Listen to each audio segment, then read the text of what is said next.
पुण्यातील कोथरूडसारख्या उच्चभ्रू वस्तीत मातृछाया नावाचा तो 3 मजली बंगला दिमाखात उभा होता. बंगल्याच्या बाहेरील पाटीवर विठ्ठलराव कुलकर्णी यांचे नाव मोठ्या अक्षरात कोरलेले होते. विठ्ठलराव जे पाटबंधारे विभागात क्लास 1 ऑफिसर म्हणून निवृत्त झाले होते.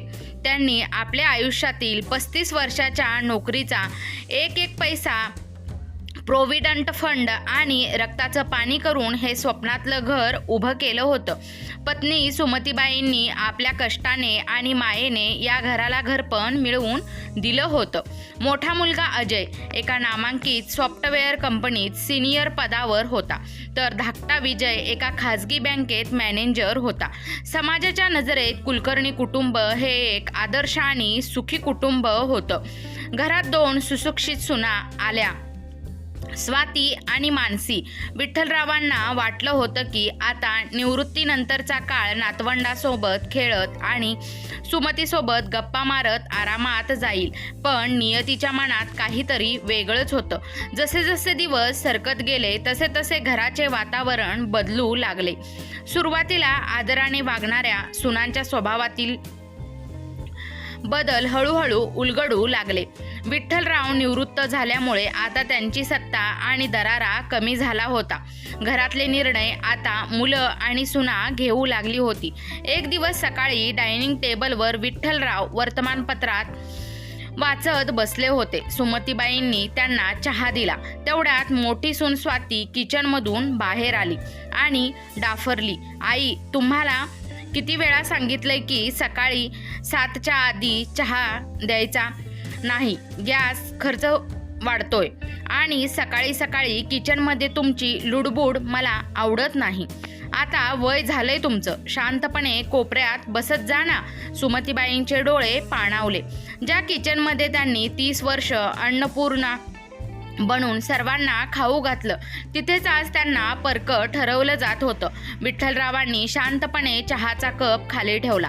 त्यांना बोलायचं खूप होतं, पण मुलांच्या संसारात मिठाचा खडा पडू नये म्हणून ते गप्प बसले. रात्रीची वेळ होती. विठ्ठलरावांना त्यांच्या जुन्या मित्राच्या मुलीच्या लग्नासाठी 5,000 रुपये हवे होते. त्यांनी अजयला विचारलं, "अजय, जरा 5,000 रुपये मिळतील का रे? सखारामच्या मुलीचं लग्न आहे." अजयने लॅपटॉपवरून नजर न हटवताच मोठ्या कोरडेपणाने उत्तर दिलं, "बाबा, या महिन्यात होम लोनचा हप्ता वाढलाय. स्वातीला नवीन आयफोन घ्यायचा आहे आणि विजयने घराचं रिनोव्हेशन काढलंय. तुमच्या या फालतू ओळखीपाळखीसाठी माझ्याकडे पैसे नाहीत. पेन्शन येते ना तुमची, ती कुठे घालवता?" विठ्ठलरावांच्या काळजात जणू सुरी खुपसली गेली. त्यांनी पेन्शन तर मुलं इन्व्हेस्टमेंटच्या नावाखाली स्वतःच्या खात्यात वळवून घेत होती. स्वतःच्या हक्काच्या पैशासाठी त्यांना मुलांसमोर हात पसरावे लागत होते. धाकटी सून मानसी तर आणखीनच पुढची होती. तिने घराच्या वरच्या मजल्यावर जाण्यास आईवडिलांना सक्त मनाई केली होती. "बाबा, तुमचं ते खोकणं आणि आईच्या पायांच्या आवाजामुळे मला वर्क फ्रॉम होम करताना त्रास होतो. तुम्ही खालच्या खोलीतच राहा, वरती यायची गरज नाही," असं तिने स्पष्टपणे सुनावलं होतं. ज्या घराच्या विटा विठ्ठलरावांच्या स्वप्नांनी रचल्या होत्या, तिथेच आज त्यांना एका अंधाऱ्या खोलीत कैद व्हावं लागलं होतं. सर्वात जास्त दुःख तेव्हा झालं होतं जेव्हा एके दिवशी सुमतीबाईंना प्रचंड ताप आला. विठ्ठलरावांनी दोन्ही मुलांना फोन केला, पण दोघांनीही "आम्ही मीटिंगमध्ये आहोत" म्हणून फोन कापून टाकला. सुना तर घरात असूनही आपल्या रूमचे दरवाजे लावून AC लावून बसल्या होत्या. विठ्ठलरावांनी थरथरत्या हाताने सुमतीबाईंना पाणी दिलं आणि रात्रभर त्यांच्या उशाशी बसून राहिले. त्या रात्री विठ्ठलरावांना उमजलं की ज्या मुलांना त्यांनी आकाशात उडायला शिकवलं, तीच मुलं आज आपल्या आईवडिलांना जमिनीवरची अडगळ समजू लागली आहेत. मातृछाया नावाच्या त्या मोठ्या बंगल्यात आता फक्त नात्यांचा सांगाडा उरला होता. प्रेम, माया आणि कृतज्ञता यांचा तिथे लवलेशही उरला नव्हता. विठ्ठलरावांच्या मनात एका वादळाची सुरुवात झाली होती. अपमान आणि उपेक्षा यांची सीमा ओलांडली गेली होती. मातृछाया बंगल्यातील तो रविवार विठ्ठलराव आणि सुमतीबाईंसाठी काळ रात्र ठरेल असं कोणालाही वाटलं नव्हतं. सुमतीबाईंचा 65वा वाढदिवस होता. विठ्ठलरावांना वाटलं होतं की मुलं निदान आज तरी आईला प्रेमाने शुभेच्छा देतील, एखादा गोड पदार्थ करतील. पण सकाळपासूनच घरात निराळीच धावपळ सुरू होती. अजय आणि विजयने घरी पाहुण्यांना बोलावलं होतं, पण ते आईच्या वाढदिवसासाठी नव्हतं, तर अजयला ऑफिसमध्ये मिळालेल्या मोठ्या प्रमोशनच्या पार्टीसाठी होतं. सकाळपासून सुमतीबाई आणि विठ्ठलराव किचनमध्ये राबत होते. सुनांनी ऑर्डर सोडली होती. आई, आज खूप मोठे लोक येणार आहेत, जेवण एकदम चविष्ट झालं पाहिजे. आणि हो, तुम्ही दोघं समोर येऊ नका, तुमच्या जुन्या विचारांच्या गप्पांनी आमची इमेज खराब होते. सुमतीबाईंनी गुपचूप डोळे पुसले आणि जेवण बनवायला सुरुवात केली. ज्या आईने मुलांना घास भरवून मोठं केलं, तिलाच आज स्वतःच्या मुलांच्या आनंदापासून लांब राहण्याची आज्ञा मिळाली होती. संध्याकाळी पार्टी सुरू झाली. बाहेर हॉलमध्ये हसणाऱ्या खिदळण्याचे आवाज येत होते. सुमतीबाई किचनमध्ये गरम पुऱ्या तळत होत्या. उकाड्याने त्या हैराण झाल्या होत्या, पण मुलाच्या कौतुकासाठी त्या आनंदाने राबत होत्या. तेवढ्यात अजयचा एक मित्र किचनमध्ये पाणी प्यायला आला. त्याने सुमतीबाईंना पाहिलं आणि विचारलं, अजय, या तुझ्या आई आहेत ना? किती छान स्वयंपाक केलाय रे त्यांनी.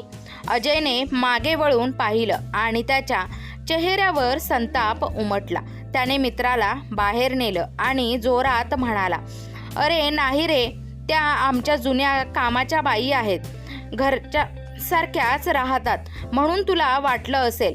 हे शब्द सुमतीबाईंच्या कानावर पडले आणि त्यांच्या हातातला झारा खाली पडला. पोटच्या पोराने जगासमोर आपली ओळख कामवाली बाई म्हणून करून दिली होती. विठ्ठलराव जे कोपऱ्यात उभे राहून हे सगळं ऐकत होते, त्यांच्या अंगाचा थरकाप उडाला. त्यांचा संयम सुटला. ते हॉलमध्ये आले आणि सर्वांसमोर ओरडले, अजय, काय म्हणालास तू? ही तुझी आई कामाची बाई आहे? ज्या आईने तुला 9 महिने पोटात वाढवलं, तिची ही किंमत? सगळे पाहुणे गप्प झाले. अजयचा चेहरा रागाने लाल झाला. त्याने विठ्ठलरावांचा हात धरला आणि त्यांना बेडरूममध्ये ओढत नेलं. मागे स्वाती आणि मानसीही आल्या. अजय ओरडला, काय प्रॉब्लेम आहे तुमचा? माझी इब्रत घालवून काय मिळालं तुम्हाला? जर तुम्हाला नीट राहायचं असेल तर नोकरासारखं गप्प राहा, नाहीतर तुमची जागा वृद्धाश्रमातच आहे, लक्षात ठेवा. विजयनेही साथ दिली. बाबा, तुम्ही आता आमच्यावर ओझं झाला आहात. दर महिन्याला तुमच्या औषधांचा खर्च, तुमची ही कटकट आम्हाला नको आहे. हे सगळं, हे घर माझ्या आणि दादाच्या नावावर आहे. उद्याच्या उद्या तुम्ही दोघंही तुमच्या खोलीचं सामान आवरून ठेवा. आम्ही तुमच्यासाठी शहराबाहेरच्या एका वृद्धाश्रमात बोलून ठेवलंय. सुमतीबाई ओक्साबोक्सी रडू लागल्या. विजय, अजय, आम्ही कुठे जाणार या वयात? हे घर तुमच्या बाबांनी स्वतःच्या रक्ताचं पाणी करून बांधलंय रे. स्वाती उपरोधिकपणे हसली आणि म्हणाली, घर त्यांनी बांधलं असेल, पण हप्ते आम्ही भरतोय. आता कायदा आमच्या बाजूने आहे. जास्त बोललात तर पोलिसात तक्रार करू की तुम्ही आम्हाला मानसिक त्रास देताय. त्या रात्री मातृछायामध्ये भयान शांतता होती. विठ्ठलराव आणि सुमतीबाई आपापल्या खोलीत बसून होते. विठ्ठलरावांनी सुमतीबाईंचे हातात घेतला. सुमतीबाईंचे हात थरथरत होते. विठ्ठलराव शांत पण ठाम आवाजात म्हणाले, सुमती, ज्या मुलांसाठी आपण आयुष्य वेचलं त्यांनी आज आपल्याला ओझं ठरवलं ग. आता या घरात राहणं म्हणजे स्वतःच्या स्वाभिमानाची हत्या करणं आहे. आपण इथे मरणार नाही, तर आपण जगून दाखवणार आहोत. त्यांनी कपाटातून एक जुनी पिशवी काढली. त्यात सुमतीबाईंच्या 2 साड्या, विठ्ठलरावांचे 2 कुर्ते, विठ्ठलरावांचे जुनी डायरी आणि देवाचा एक फोटो ठेवला. त्यांच्याकडे स्वतःच्या बचतीचे जे काही 10-15 हजार रुपये होते ते त्यांनी खिशात ठेवले. पहाटेचे 4 वाजले होते. संपूर्ण जग झोपलं होतं. अजय, विजय आणि त्यांच्या सुना सुखाची झोप घेत होते. विठ्ठलरावांनी मातृछायाच्या उंबरट्याकडे पाहिलं. डोळ्यात पाणी होतं, पण मनात एक जिद्द निर्माण झाली होती. त्यांनी सुमतीबाईंचा हात धरला आणि पाठीमागे न वळता त्या घराचा त्याग केला. ज्या घराच्या भिंतींना त्यांनी प्रेम दिलं होतं त्याच भिंती आज त्यांना बाहेर ढकलताना दिसत होत्या. अंधाऱ्या रस्त्यावर 2 वृद्ध पावलं चालत होती. कोणाकडेही आश्रय नव्हता, डोक्यावर छत नव्हतं, पण मनात एक ठिणगी पडली होती की आता परावलंबी व्हायचं नाही. उघड्या आभाळाखालचा संघर्ष आणि आशेचा किरण. पहाटेचे 4:30 वाजले होते.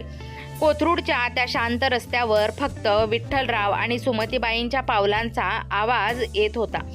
हातातील पिशवीत आयुष्यभराची कमाई नव्हती, तर फक्त काही कपडे आणि अपमानाची बोचरी जाणीव होती. सुमतीबाईंना चालताना धाप लागत होती, गुडघे दुखत होते, पण मनातील जखम त्या शारीरिक वेदनेपेक्षा मोठी होती. विठ्ठल, आता कुठे जाणार आपण? या वयात कोणाकडे हात पसरवणार? सुमतीबाईंनी हुंदका आवरत विचारलं. विठ्ठलरावांनी त्यांचा हात घट्ट धरला. सुमती, जोवर माझ्यात जीव आहे तोवर तुला कोणासमोरही हात पसरू देणार नाही. ज्या मुलांनी आपल्याला कामगार आणि ओझं म्हटलं त्यांना दाखवून द्यायचं की आपण अजून संपलो नाही. त्यांनी बस स्टँड गाठलं. खिशात फक्त 15,000 रुपये होते. विठ्ठलरावांना त्यांच्या एका जुन्या मित्राची आठवण आली. सखाराम शहरापासून 60 किलोमीटर दूर एका छोट्या गावात राहायचा. विठ्ठलरावांनी शेवटची एसटी पकडली आणि गावाकडे प्रस्थान केलं. 2 तासांच्या प्रवासानंतर ते गावात पोहोचले. सखारामला पाहताच विठ्ठलरावांच्या डोळ्यातून अश्रू वाहू लागले. सर्व हकीकत ऐकल्यावर सखारामचा थरकाप उडाला. विठ्ठल, तू काळजी नको करू. माझं नशीब थोर की तू माझ्याकडे आलास. माझ्या शेताच्या कोपऱ्यात एक जुनी पत्र्याची शेड आहे. तिथे थोडी दुरुस्ती केली की तुम्ही राहू शकाल. आणि जेवणाचं म्हणशील तर माझी परिस्थिती बेताची आहे, पण आपण मिळून काहीतरी करू. सखारामने माणुसकी दाखवली. ती पत्र्याची शेड म्हणजे केवळ 4 खांब आणि वर गंजलेला पत्रा, खाली मातीचं अंगण. ज्या सुमतीबाईंनी 30 वर्ष संगमरवरी फरशीवर संसार केला त्यांना आज मातीच्या जमिनीवर झोपावं लागणार होतं. पण तिथे एक गोष्ट होती जी मातृछाया बंगल्यात नव्हती, ती म्हणजे शांतता. पहिल्या 2 दिवसात विठ्ठलरावांनी स्वतः झाडू घेऊन ती शेड स्वच्छ केली. सुमतीबाईंनी चुलीवर स्वयंपाक करायला सुरुवात केली. गावातून काही लाकडं जमवली. 2 साध्या ॲल्युमिनियमच्या टोपात जेवण बनवलं. पण प्रश्न होता, पुढे काय? 15,000 रुपये किती दिवस पुरणार? एके दिवशी दुपारी सुमतीबाईंनी सखाराम आणि त्यांच्या 2 शेतमजुरांसाठी पिठलं भाकरी बनवली होती. मजुरांनी जेव्हा तो घास तोंडात टाकला तेव्हा त्यांच्या डोळ्यात चमक आली. काकू, शहरात राहून सुद्धा तुमच्या हाताला एवढी अस्सल गावरान चव कशी ग? असं जेवण तर लग्न कार्यात सुद्धा मिळत नाही, एक मजूर म्हणाला. विठ्ठलरावांच्या डोक्यात विचार सुरू झाला. त्यांनी पाहिलं की गावातील हायवेवरून जाणारे ट्रक ड्रायव्हर आणि शहरात कामाला जाणारे तरुण दुपारच्या जेवणासाठी हॉटेल शोधत असतात, पण त्यांना घरची चव मिळत नाही. विठ्ठलराव सुमतीबाईंच्या जवळ गेले आणि म्हणाले, सुमती, तुझा सुगरणपणा आता आपलं नशीब बदलणार. आपण जेवणाचे डबे सुरू करायचे का? सुमतीबाई घाबरल्या. अहो, या वयात लोक काय म्हणतील? विठ्ठलराव ठामपणे म्हणाले, लोक काय म्हणतील यापेक्षा आपली मुलं काय म्हणाली हे लक्षात ठेव. आपण कोणाकडेही मागायला जात नाहीये, आपण कष्ट करणार आहोत. विठ्ठलरावांनी उरलेल्या पैशातून काही धान्य, तेल आणि मसाले आणले. त्यांनी शेडच्या बाहेर एक छोटा बोर्ड लावला. मायेची शिदोरी, घरगुती जेवण. पहिल्या दिवशी फक्त 2 डबे गेले, पण ज्यांनी तो डबा खाल्ला त्यांनी दुसऱ्या दिवशी 5 माणसं सोबत आणली. सुमतीबाई पहाटे 3 वाजता उठून चूल पेटवायच्या. विठ्ठलराव स्वतः सायकलवर डबे घेऊन हायवेपर्यंत जायचे. उन्हाळा असो वा पाऊस, विठ्ठलरावांची सायकल थांबली नाही. सुमतीबाईंचे हात चुलीच्या जाळाने भाजायचे. पण जेव्हा एखादा तरुण जेवण खाऊन म्हणायचा, काकू अगदी आईच्या हाताची चव आहे, तेव्हा त्यांचे सगळे कष्ट सुफळ व्हायचे. हळूहळू मायेची शिदोरीची चर्चा तालुक्यापर्यंत पोहोचली. पण हा प्रवास सोपा नव्हता. कधी पैसे वेळेवर मिळायचे नाहीत, तर कधी पावसाने शेड गळायची. पण विठ्ठलराव आणि सुमतीबाईंच्या डोळ्यासमोर तो अपमान जिवंत होता, जो त्यांना थकायलाच देत नव्हता. त्यांना फक्त पोट भरायचं नव्हतं, तर स्वतःचं हरवलेलं अस्तित्व पुन्हा मिळवायचं होतं. गावातील त्या पत्र्याच्या शेडमध्ये आता केवळ 2 जीव राहत नव्हते, तर तिथे एका मोठ्या स्वप्नाचा पाया रचला जात होता. मायेची शिदोरी हे नाव आता हळूहळू पंचक्रोशीत वाजू लागलं होतं. सुमतीबाईंच्या हाताला अशी काही किमया होती की साधं पिठलं भातही पंचपक्वानासारखं लागायचं. विठ्ठलरावांनी केवळ सायकलवर डबे पोहोचवून थांबण्याचं ठरवलं नव्हतं. त्यांच्यातील निवृत्त अधिकारी आता पुन्हा एकदा जागृत झाला होता. एके दिवशी शहरातल्या एका मोठ्या IT कंपनीची बस हायवेवर नादुरुस्त झाली. दुपारची वेळ होती. कडक ऊन पडलं होतं. बसमधील जवळजवळ 50-60 तरुण कर्मचारी भुकेने व्याकुळ झाले होते. जवळच्या एका धाब्यावर जेवण संपलं होतं. कोणीतरी स्थानिक माणसाने त्यांना विठ्ठलरावांच्या शेडचा पत्ता दिला. एवढ्या मोठ्या संख्येने लोक अचानक आल्यावर सुमतीबाई थोड्या घाबरल्या, पण विठ्ठलराव शांत राहिले. त्यांनी विचार केला, हीच ती संधी आहे. सुमतीबाईंनी आणि गावातील 2 गरजू महिलांनी मिळून अवघ्या 1.5 तासात गरम भाकऱ्या, झणझणीत ठेचा, पिठलं आणि वांग्याचं भरीत तयार केलं. त्या सुशिक्षित तरुणांनी जेव्हा ते जेवण जेवलं, तेव्हा त्यांच्या चेहऱ्यावरचं समाधान विठ्ठलरावांना लाख मोलाचं वाटलं. त्या कंपनीच्या मॅनेजरने सुमतीबाईंच्या हाताला स्पर्श करून सांगितलं, काकू, आम्ही शहरात रोज हजारो रुपये खर्च करतो, पण असा मायेचा घास आजवर मिळाला नाही.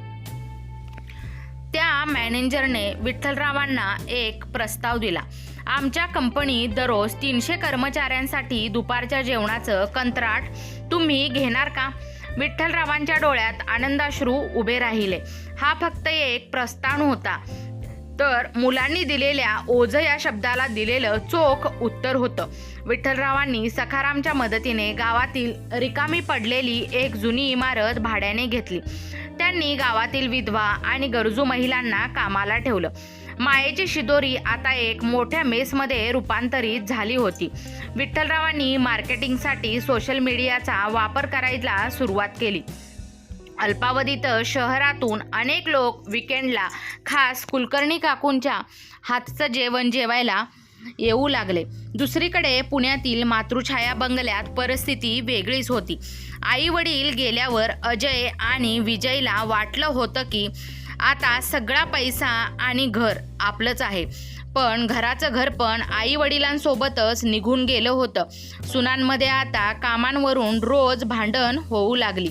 मी का स्वयंपाक करू, मी पण नोकरी करते, असं म्हणत स्वाती आणि मानसीमध्ये विस्तवही जाईनासा झाला. शेवटी त्यांनी बाहेरचं महागडं हॉटेलचं जेवण मागवायला सुरुवात केली, ज्यामुळे मुलांच्या आरोग्यावर आणि खिशावर परिणाम होऊ लागला. अजयच्या कंपनीत मंदी आल्यामुळे त्याचा पगार कपात झाला होता. विजयने शेअर्समध्ये लावलेले पैसे बुडाले होते. घरात सतत चिडचिड आणि तणाव होता. ज्या सुनांना वाटलं होतं की म्हातारी माणसं गेल्यावर शांतता लाभेल, त्यांना आता समजलं की अजयच्या कंपनीत मंदी आल्यामुळे त्याचा पगार कपात झाला होता. विजयने शेअर्समध्ये लावलेले पैसे बुडाले होते. घरात सतत चिडचिड आणि तणाव होता. ज्या सुनांना वाटलं होतं की म्हातारी माणसं गेल्यावर शांतता लाभेल, म्हणजे केवळ पैसे कमवणं नाही, तर एकमेकांना सांभाळून घेणं असतं. एके दिवशी अजयच्या ऑफिसमध्ये तीच लोक जेवणाबद्दल चर्चा करत होती, ज्यांनी सुमतीबाईंच्या हातचं जेवण जेवलं होतं. अजयने जेव्हा मायेची शिदोरी आणि विठ्ठलराव कुलकर्णी हे नाव ऐकलं तेव्हा त्याच्या पायाखालची जमीनच सरकली. त्याला विश्वासच बसेना की त्याचे म्हातारे वडील इतका मोठा व्यवसाय उभं करू शकतात. विठ्ठलरावांनी आता त्यांच्या व्यवसायाचा विस्तार केला होता. त्यांनी केवळ जेवणच नाही तर शुद्ध सेंद्रिय मसाले आणि लोणची बनवण्याचं युनिटही सुरू केलं होतं. त्यांच्या कंपनीची उलाढाल आता लाखात नाही तर करोडेमध्ये पोहोचली होती.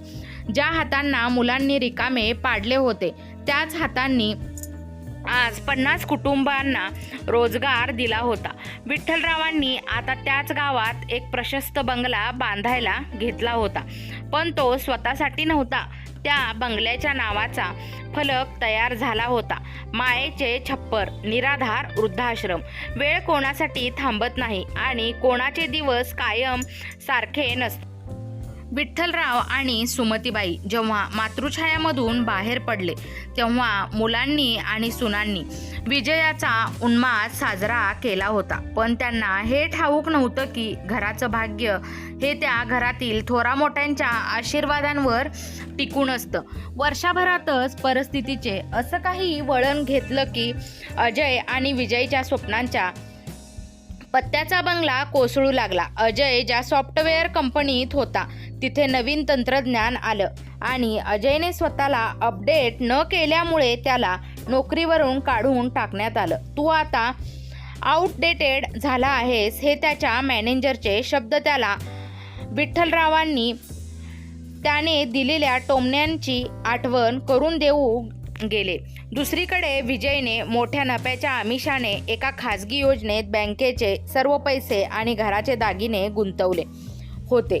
ती योजना पूर्णपणे बुडाली आणि विजय रस्त्यावर आला. घरात आता पैशांची चणचण भासू लागली.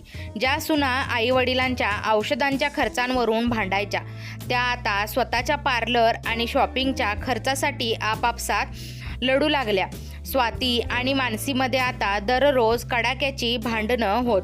तुझ्या नवऱ्यामुळे आमची ही अवस्था झाली असं म्हणत त्या एकमेकींवर तुटून पडत. ज्या मातृछाया बंगल्याचा त्यांना माज होता त्या घराचे बँकेचे हप्ते थकल्यामुळे जप्तीची नोटीस दारावर चिकटवण्यात आली.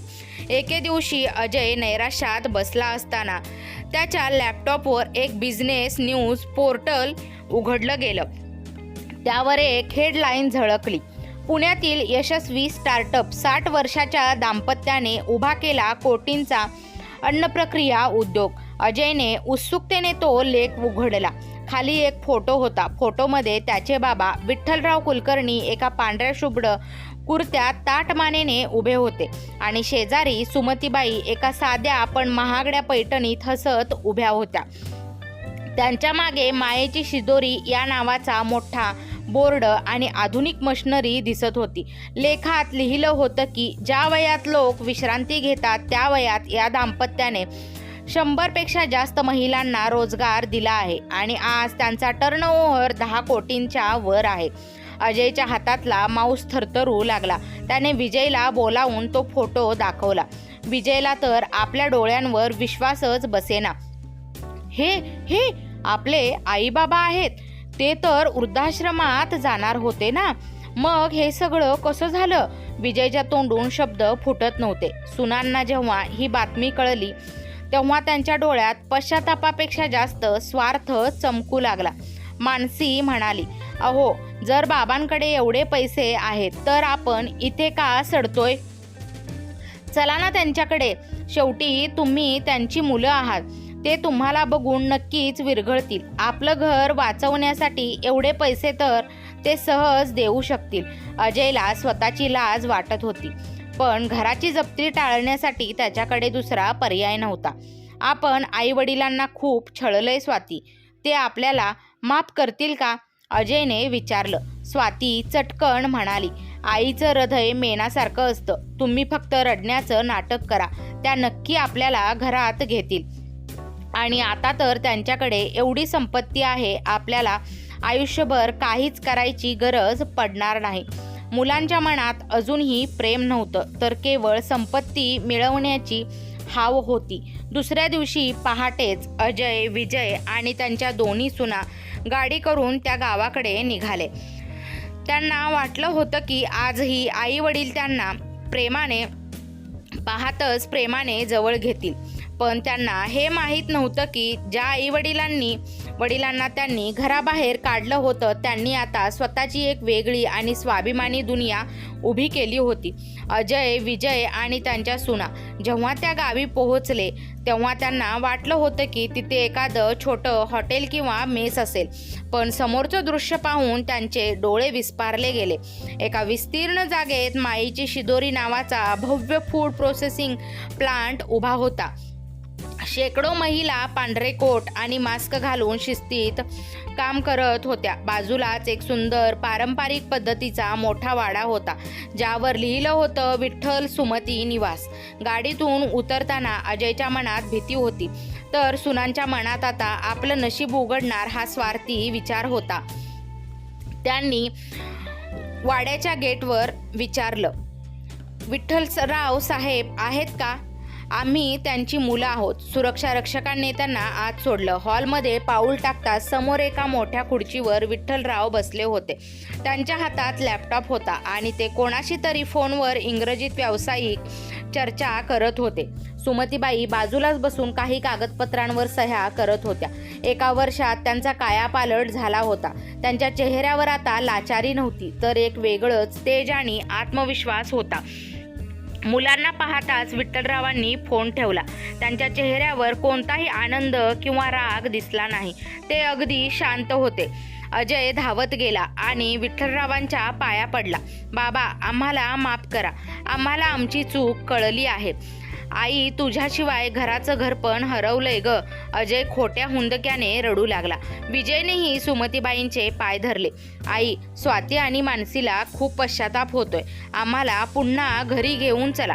तुमच्या नातवंडांची आठवण येत नाही का तुम्हाला?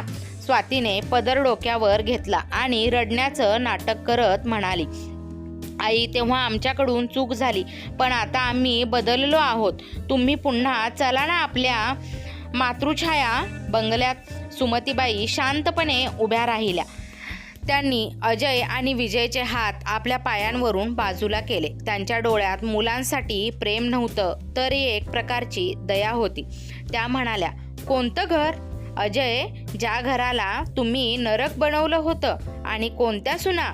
ज्यांनी मला माझ्याच घरात कामाची बाई म्हणून हिणवलं होतं.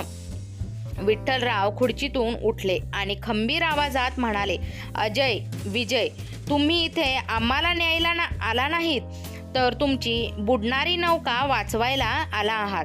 आम्हाला सगळी बातमी आहे. अजयची नोकरी गेली, विजयचे पैसे बुडले आणि बँकेने तुमच्या घरावर जप्तीची नोटीस लावली आहे. म्हणूनच आज तुम्हाला आईबाबांची आठवण आली आहे ना? मुलांची चोरी पकडली गेली होती. ते दोघंही गप्प झाले. मानसी पुढे झाली आणि म्हणाली, बाबा, असं काय करता? रक्ताचं नातं आहे आपलं. तुमच्याकडे तर आता कोट्यावधी रुपये आहेत. त्यातले थोडे दिले तर आमचं घर वाचेल. शेवटी हे सगळं आमचंच आहे ना? विठ्ठलराव जोरात हसले पण त्या हसण्यात दुःख होतं. तुमचं? यावर तुमचा कोणताही हक्क नाही. जेव्हा आम्ही अंगावरच्या कपड्यांनिशी बाहेर पडलो तेव्हाच आमची मुलं आमच्यासाठी मेली होती. हा उद्योग, हा पैसा मी त्या महिलांसाठी उभा केलाय ज्यांना त्यांच्या मुलांनी घराबाहेर काढलंय. मायेची शिदोरी ही आता एक सार्वजनिक ट्रस्ट आहे. विठ्ठलरावांनी एक फाईल अजयच्या समोर फेकली. त्या फाईलमध्ये तुमचं घर वाचवण्यासाठी लागणाऱ्या पैशाचा चेक आहे. मी तो देईन पण एक अट आहे. हा चेक घेतल्यावर तुम्ही पुन्हा कधीही मला तुमचं तोंड दाखवणार नाही आणि या संपत्तीवर तुमचा कोणताही दावा नसेल. सुनांना वाटलं होतं की आता आयुष्यभर चैनीची सोय होईल पण विठ्ठलरावांनी त्यांना त्यांच्याच भाषेत चोख उत्तर दिलं होतं. मुलांचा अहंकार पूर्णपणे धुळीला मिळाला होता. ज्या आईवडिलांना त्यांनी अडगळ समजलं होतं तेच आज त्यांचे तारणहार बनले होते. पण नात्याची दोरी मात्र कायमची तुटली होती. विठ्ठलरावांनी समोर फेकलेला तो चेक पाहून अजय आणि विजयच्या मनात एकाच वेळी आनंद आणि प्रचंड शरम दाटून आली. चेकवरची रक्कम त्यांच्या घराचं कर्ज फेडण्यासाठी पुरेशी होती, पण त्या कागदाच्या तुकड्याची किंमत त्यांच्या उरलेल्या सुरल्या आत्मसन्मानापेक्षा जास्त ठरली होती. विजयने थरथरत्या हाताने तो चेक उचलला आणि म्हणाला, बाबा, आम्ही एवढे खाली पडलो होतो की आम्हाला तुमच्या कष्टाची किंमत कळालीच नाही. पण आता आम्हाला हा पैसा नको आहे. आम्हाला तुम्ही हवे आहात. या वयात तुमची सेवा कोण करणार? हा चेक ठेवा आणि आमच्यासोबत पुण्याला चला. आम्ही शपथ घेतो की तुम्हाला पुन्हा कधीही त्रास होणार नाही. विठ्ठलराव शांतपणे खिडकीपाशी गेले आणि बाहेर पाहू लागले. तिथे शेतात काही वृद्ध माणसं आनंदाने काम करत होती. काही स्त्रिया गाणी म्हणत मसाले कुटत होत्या.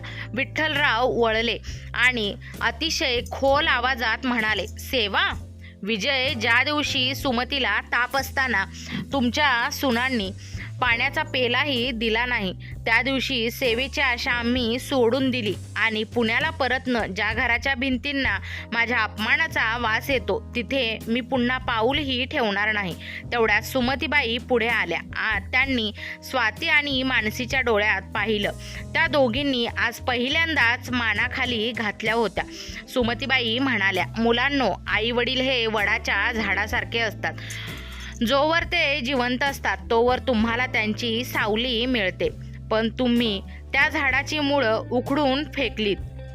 आता हे वाळलेलं झाड पुन्हा तुमच्या अंगणात लावण्याचा प्रयत्न करू नका. आम्ही इथे आनंदी आहोत. आम्हाला आमचा नवीन परिवार मिळाला आहे. विठ्ठलरावांनी अजयच्या खांद्यावर हात ठेवला आणि शेवटचा धडा दिला.